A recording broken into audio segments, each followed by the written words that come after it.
疾管署指出，新冠疫情在今年热浪有可能会搁再加起来。不过目前上新的疫苗是还阁有86%的民众是拢无做过，也已经有开放予三大族群会当优先来做第二档。嘛，呼吁民众爱伫咧这疫情加起来之前，赶紧上无爱去做一档的疫苗，甲感染的风险降到上低。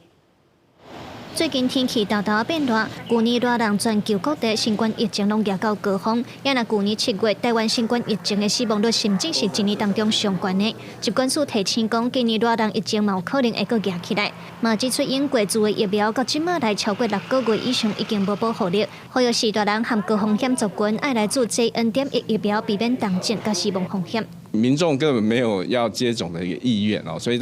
我们就只有接种的18%哦。但是刚刚其实也有说过，这个整个疫情其实在夏天就有可能在慢慢的上升，所以我们会希望说，在现在我们这个在推第2剂的时候，如果第1剂还没有打，就赶快打。高风险还包括大家认识的3高、糖尿病等等。 高风险不一定会有一定会得，但是你占的是高风险的人，你施打的保护的效果远高一些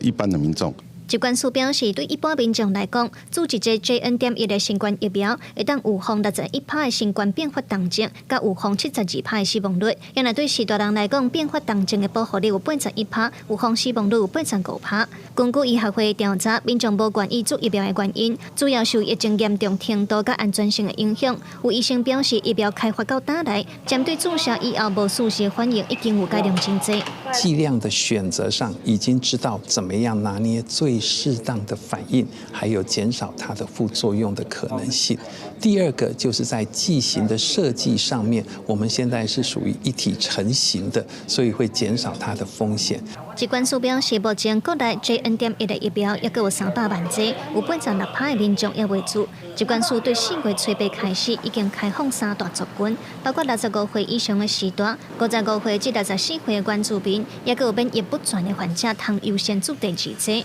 呼吁民众在咧疫情压起来之前，上无爱做1剂的 JN.1疫苗，来甲感染的风险降到上低。记者卢尚如、林晓凯台北报道。